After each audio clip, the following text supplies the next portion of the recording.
नमस्कार साथियों, मैं सचिन इंदौलिया आप सभी का स्वागत करता हूं आपके अपने चैनल इंदौलिया में। तो दोस्तों, आज हम आपको कराएंगे रीजनिंग का टेस्ट। अब तक जितने भी हमने टॉपिक करा दिए हैं उन सभी का टेस्ट होगा। 8 से 10 क्वेश्चन होंगे दोस्तों, बहुत ही कम समय में हम इन क्वेश्चनों को सॉल्व कर लेंगे। तो स्टार्ट करते हैं। क्वेश्चन नंबर फर्स्ट दिया हुआ है आपके सामने स्क्रीन पर। तो उस अक्षर समूह का चयन करें जो निम्नलिखित श्रेणी में प्रश्न चिन्ह के स्थान पर आ सकता है। तो दोस्तों, ये आपको सीरीज दी हुई है, क्वेश्चन मार्क दिया हुआ है, यानी कि ए वाई डी, फिर इसके बाद है V V F C S H. आपको बताना है इस क्वेश्चन मार्क की जगह पर। तो दोस्तों, आप बताएं कमेंट में इसका आंसर क्या आएगा। तो दोस्तों, अब हम आपको बताते हैं। तो इसमें अगर हम देखें ए बी सी, तो यहाँ पर क्या आ जाएगा डी, क्योंकि यहां से यहां पहुंचे तो 1 प्लस हुआ, यहां से यहां पहुंचे +1, तो यहां से यहां आने में +1 करना होगा। अब हम एक और चीज देखें भाई, हमारा कौन से पे होता है 25 पर, ये कितने पर होता है 22 पर, यानी कितना माइनस हुआ -3। ये कितने पर होता है, तो दोस्तों ये हमारा होता है 19 पर। कितने पर 19 पर, तो कितना माइनस हुआ -3। तो अब इससे भी हम -3 कर देंगे, तो 19 में से -3 होगा तो कितना बचेगा 16, यानी 16वां लेटर कौन सा होता है। तो दोस्तों 16वां लेटर हमको पता है क्या होता है पी। क्या होता है पी। तो अब ऑप्शन आपके सामने दिए हुए हैं, तो डी पी कौन से में दिया हुआ है ऑप्शन 4 में, तो ये हमारा सही हो जाएगा। लेकिन अभी हम और आगे चेक कर लेते हैं। तो दोस्तों, ये यहाँ से डी से एफ जाने पर क्या हुआ, डी यानी 4 और एफ 6 यानी +2 हुआ। अब यहाँ से यहाँ आएंगे तो ये 8 होता है, इसमें भी +2 गया, तो अब इसमें भी +2 कर देंगे हम। तो दोस्तों, जब हम इसमें +2 करेंगे तो ये कितना हो जाएगा 10। तो 10वें नंबर पर कौन सा लेटर होता है, तो दोस्तों 10 पर होता है हमारा जे। तो हमारा सही आंसर क्या हो जाएगा डी पी जे, यानी ऑप्शन डी हमारा सही आंसर हो जाएगा। जिन भी साथियों का ऑप्शन डी आंसर आ रहा था वो सभी सही थे। तो दोस्तों, चलते हैं नेक्स्ट क्वेश्चन पर। तो दोस्तों, क्वेश्चन आपकी स्क्रीन पर दिया हुआ है, क्वेश्चन नंबर 2 आप करें सॉल्व। तो दोस्तों, क्वेश्चन दिया हुआ है, यदि किसी कूट भाषा में HSBTQ को CNWOL लिखा जाता है तो DSBOF को क्या लिखा जाएगा, यानी HSBTQ को क्या लिखा जा रहा है। तो दोस्तों, इसको लिखा जा रहा है CNWOL। तो हमसे पूछा क्या है दोस्तों, तो हमसे पूछा है DSBOF को क्या लिखा जाएगा। तो अब हमको इस दोनों में रिलेशन पता करना है, क्या रिलेशन लग रहा है, क्या लॉजिक लग रहा है। तो दोस्तों, अब हम कैसे पता करें, तो पहले हमको अगर नंबर याद है तो नंबर लिख लें। तो 8, इसका क्या हो जाएगा 19, इसका 2, इसका हो जाएगा 20, और क्यू का कितना होता है 17। तो दोस्तों, अब हम इनका जब नंबर लिखेंगे तो ये होता है 3, ये कितना होता है 14, और ये कितना हुआ, डब्ल्यू का अक्षर कौन सा होता है 23, डब्ल्यू का होता है 23, और ओ का कितना होता है, तो दोस्तों ओ का होता है 15, और एल का होता है 12। अब अगर हम देखें तो दोस्तों 8 से 5 आने पर क्या हुआ -5। अब इसी प्रकार से यहाँ से हम 19 से इस पर पहुंचे 14 पे, तो क्या होगा -5।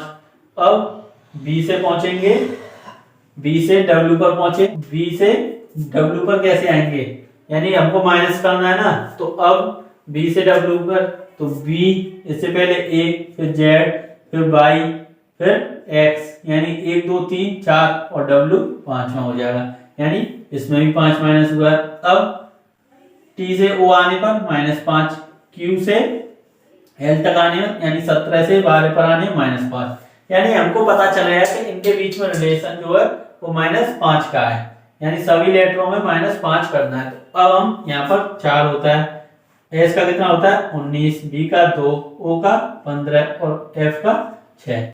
तो अगर हम इसमें से -5 करेंगे तो दोस्तों डी में से -5 करेंगे तो कहां पर आएंगे हम, यानी कि अगर हम डी में से -5 करेंगे तो अब डी तो ये 4 नंबर पर है, अगर हमको 5 माइनस करने हैं तो अब हम क्या करेंगे, तो पहले हम लिखेंगे क्या 26 + 4, 26 + 4 ये 4, यानी 26 कहां तक, वो है हमारे जेड तक। प्लस 4, तो यानी कि डी का मतलब क्या हो जाएगा 30।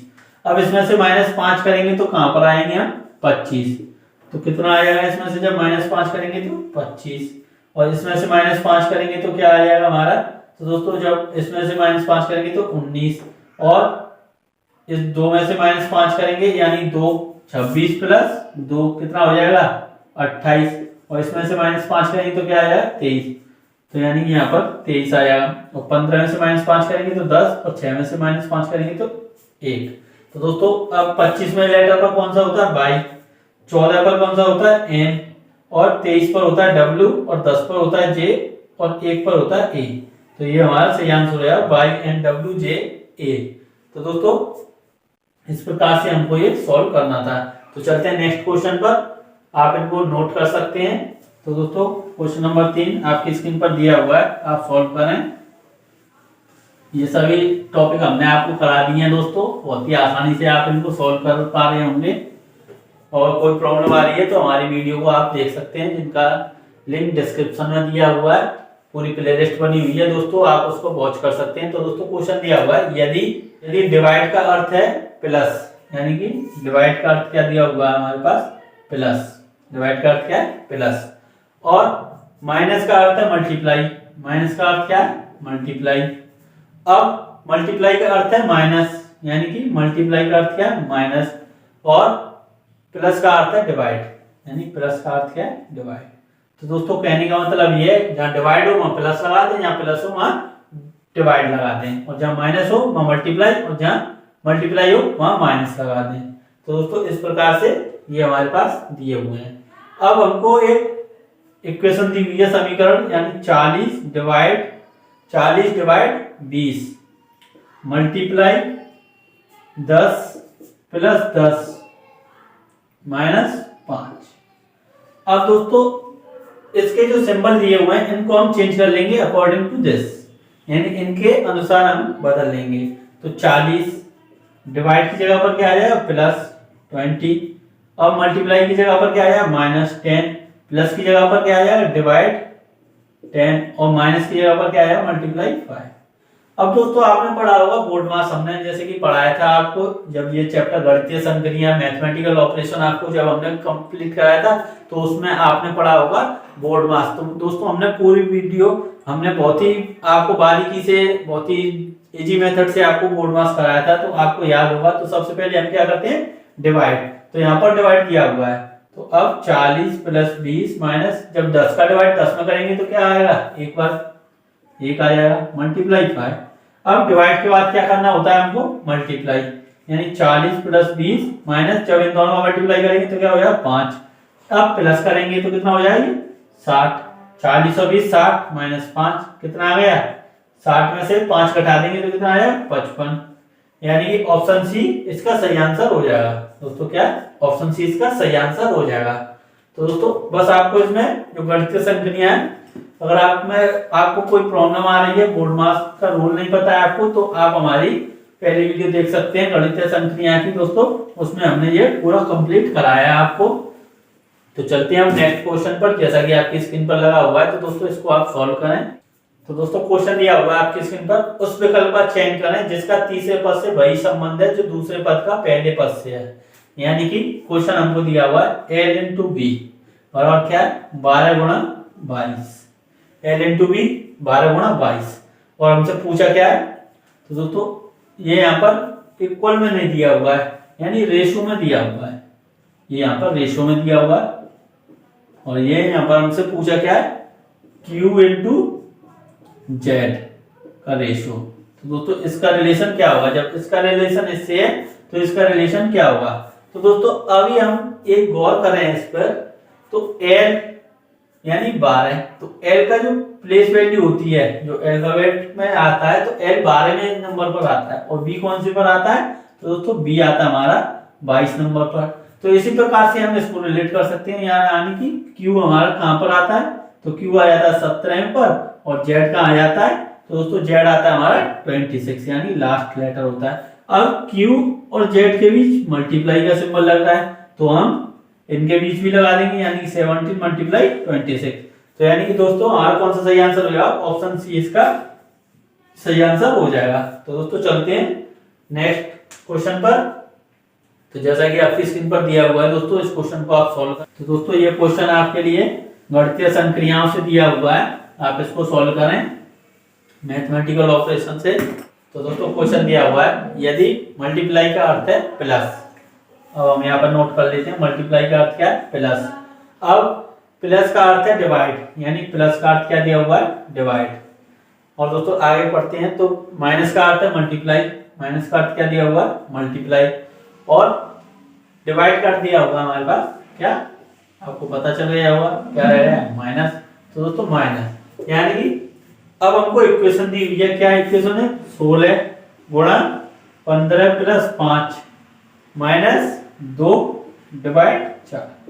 तो दोस्तों इसका मान हमसे पूछा है। अब हम ये जो सिंबल है इनको चेंज कर लेंगे, जैसे कि हमने पहले वाले क्वेश्चन में किया था ना, तो कर लेते हैं। 16 मल्टीप्लाई की जगह पर प्लस 15 डिवाइड की जगह पर, प्लस की जगह पर डिवाइड आएगा, डिवाइड की जगह पर नहीं, प्लस की जगह पर डिवाइड 5 और माइनस की जगह पर क्या आएगा, मल्टीप्लाई 2 और डिवाइड की जगह पर क्या आएगा, माइनस 4। तो दोस्तों ये इक्वेशन बन गई। अब इसमें हम क्या लगा देंगे, बोर्ड मास। तो बोर्ड मास अब लगाते हैं दोस्तों इसमें। तो पहले क्या करना होगा हमको, तो पहले करना होगा हमको क्या, डिवाइड। तो 16 प्लस, जब इसका इसमें डिवाइड करेंगे तो क्या हो जाएगी 3 और क्या बचा मल्टीप्लाई 2 माइनस 4। अब 16 में क्यों प्लस, अब इन दोनों का मल्टीप्लाई कर देंगे तो क्या हो जाएगी 6 माइनस 4। अब इनको ऐड कर लेंगे, हम जोड़ लेंगे तो कितना हो जाएगी, 16 और 6 22 माइनस 4 कितना आ गया 18। तो दोस्तों 18 हमारा सही आंसर हो जाएगा, यानी कि ऑप्शन डी हमारा सही हो जाएगा। तो दोस्तों चलते हैं आप नेक्स्ट क्वेश्चन पर। आपको ये नोट करना है तो आप इनको नोट कर लें और स्क्रीनशॉट लेना है तो स्क्रीनशॉट ले लें। दोस्तों आप इन सभी क्वेश्चनों का आंसर दे पा रहे होंगे। अगर आपको कोई प्रॉब्लम आ रही है तो आप हमारी वीडियो को देख सकते हैं, जो वीडियो हमने कराई थी। तो दोस्तों क्वेश्चन आपकी स्क्रीन पर दिया हुआ है। क्वेश्चन दिया हुआ है कि उस संख्या की पहचान कीजिए जो निम्नलिखित श्रेणी में संबंधित नहीं है, 14 19 26 35 44 59। तो दोस्तों ये कौन से चैप्टर में से है, तो दोस्तों ये है हमारा न्यूमेरिकल सीरीज में से, जो कि हमने आपको करा चुके हैं। तो दोस्तों इसको सॉल्व करते हैं। तो यानी क्या दिया हुआ है, 14 के बाद 19 26 35 44 और 59। तो दोस्तों इसमें से हमको वो बताना है जो अलग दिया हुआ है, यानी असंगत, और छांटना है हमको। तो दोस्तों अब हमको क्या करना होगा इसमें, तो यानी 14 से 19 जाने पर क्या होगा, तो दोस्तों इसमें प्लस 5 कर दिया है। अब 19 से 26 गए तो क्या किया है, यानी प्लस 7 हुआ है। अब 26 से 35 आने पर क्या होगा, तो यानी इसमें हमको प्लस 9 दिख रहा है। अब यहाँ पर गए तो यहाँ पर क्या हुआ है, यानी जब इसमें हम देखेंगे तो दोस्तों यहाँ पर 9 हुआ है प्लस, और यहाँ पर कितना हुआ है, तो दोस्तों यहाँ पर हमारे लिए किया है 15 प्लस। तो अब हम देखें तो 5 7 9, यानी यहाँ तक तो ठीक चली सीरीज, यहाँ तक तो ठीक चली, लेकिन यहाँ पर 9 दोबारा रिपीट हुआ है। तो अगर हम देखते हैं कि ऑड नंबर की सीरीज, यानी अगर इन दोनों में डिफरेंस कर लें तो 2 का, इनके बीच भी 2 का, तो इसके बीच भी 2 होना चाहिए। या फिर हम कह सकते हैं ये ऑड सीरीज 5 से स्टार्ट की है और ऑड सीरीज चल रही है। तो अगर हम इसमें 2 ऐड करें तो क्या हो जाए, यहाँ पर 11। तो अब इसमें 11 ऐड कर देंगे तो क्या आ जाएगा यहाँ पर, तो यहाँ पर आएगा 46। क्या आ जाएगा 46। तो अब इसमें भी 2 ऐड करना होगा तो क्या हो जाएगा यहाँ पर 13। तो अब 15 की जगह पर अगर हम यहाँ पर प्लस 13 कर दें और इसमें करें 46 में, तो हमारा कितना आया 59, यानी 59। तो दोस्तों इसका कहने का मतलब है 46 होना चाहिए किसकी जगह पर, 44 की जगह पर। तो हमारा सही आंसर क्या हो जाएगा 44, यानी 44 सही आंसर हो जाएगा, यानी कि ऑप्शन डी इसका सही आंसर हो जाएगा। तो दोस्तों इसमें बस हमको क्या लॉजिक लग रहा था कि जो ऑड नंबर की सीरीज थी वो ऐड की गई थी, 5 से स्टार्ट कर और 13 पर एंड कर दिया गया था, और इसमें बीच में जो सीरीज थी यहाँ पर 44 गलत दिया हुआ था, उसकी जगह पर 46 आएगा। तो दोस्तों चलते हैं हम नेक्स्ट क्वेश्चन पर, जैसा कि आपकी स्क्रीन पर दिया हुआ है तो आप सॉल्व करें। तो दोस्तों क्वेश्चन आपकी स्क्रीन पर दिया हुआ है, आप इसको ट्राई करें। आपका आप इसको सब क्वेश्चनों को बहुत ही आसानी से कर ले रहे होंगे। और दोस्तों ये क्वेश्चन वही हैं जो एनटीपीसी में पूछे गए हैं, जो अभी सीवीटी 1 होकर चुका है 7 फेज में दोस्तों, उन्हीं में से ये क्वेश्चन हमने लिए हैं। तो दोस्तों वही एकदम ऑथेंटिक क्वेश्चन है। तो क्वेश्चन दिया हुआ है, दिए गए विकल्पों में से उस शब्द या अक्षर समूह का चयन करें जो निम्नलिखित श्रृंखला में प्रश्न चिन्ह को प्रतिपादित कर सकते हैं। यानी कि ये दिया हुआ है A Z P B Y Q C X R, और दोस्तों यहाँ पर हमको बताना है और 4 ऑप्शन आपको दिए हुए हैं। अब दोस्तों हम एक चीज देखें तो ए से बी गए यानी +1, बी से सी गए यानी +1 और सी से डी जाना होगा हमको, जब तो +1 हो जाएगा तो यहाँ पर क्या आ जाएगा डी। अब एक और चीज देखते हैं, जेड से वाई आए तो यानी -1, वाई से एक्स आए यानी -1, अब एक्स से -1 करेंगे तो कहाँ आ जाएंगे यानी डब्ल्यू पर, तो डी डब्ल्यू। अब दोस्तों इसमें डी डब्ल्यू सिर्फ 2 ऑप्शन में यानी 50% काम है, तो हम लास्ट निकाल सकते हैं। यानी P से Q आने पर क्या होगा +1 और Q से R आने पर +1, तो इस प्रकार R से R में अगर +1 करेंगे तो क्या हो जाएगा, R से एक आगे बढ़ेंगे तो क्या हो जाएगा S, PQRS। तो दोस्तों हमारा सही आंसर क्या हो जाएगा DWS, यानी ऑप्शन ए हमारा सही आंसर हो जाएगा। यानी ABCD Z, अब इसको यहाँ चलते हैं WXYZ और इसको PQRS, यानी कि +1 -1 +1, ये सीरीज हमारी चल रही थी दोस्तों। तो बहुत ही आसान क्वेश्चन था ये, तो ऐसे ही क्वेश्चन पूछे जाते हैं, बस आप टफ में बिजी हो जाते हैं कि हार्ड क्वेश्चन करने हैं और दोस्तों उन्हीं से क्या होता है कि आपका टाइम वेस्ट हो जाता है और आप पेपर में फिर कहते हैं कि हमारा टाइम निकल गया। तो दोस्तों इजी क्वेश्चन का जो पोर्शन होता है वो ज्यादा होता है ना कि हार्ड क्वेश्चन का। हार्ड क्वेश्चन आपको मिलेंगे लेकिन बहुत कम मिलेंगे। अगर आप हार्ड क्वेश्चन में बिजी हो गए तो आप जो लेवल कम होता है क्वेश्चनों का, मतलब कि यही क्वेश्चन आपको नंबर देते हैं और इन क्वेश्चनों को आपको बहुत ही परफेक्ट तरीके से और कम समय में सॉल्व हो जाते हैं। तो दोस्तों